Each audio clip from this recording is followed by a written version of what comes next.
राज ठाकरे यांच्या दौऱ्याच्या संदर्भातील आहे। लातूरमध्ये राज ठाकरे यांचं जंगी स्वागत करण्यात आलेलं आहे। राज ठाकरे यांच्या महाराष्ट्र दौऱ्याचा तिसरा दिवस आहे।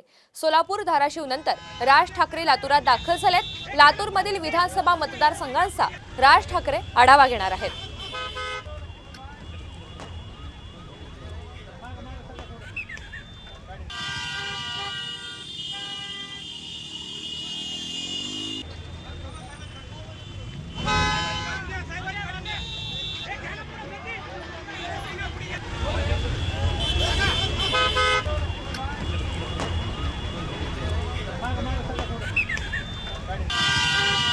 राज ठाकरे यांचं जंगी स्वागत करण्यात आलेलं आहे। राज ठाकरे यांच्या दौऱ्याचा आजचा तिसरा दिवस आहे आणि लातूरमधील विधानसभा मतदारसंघांचा राज ठाकरे सविस्तर आढावा घेणार आहेत।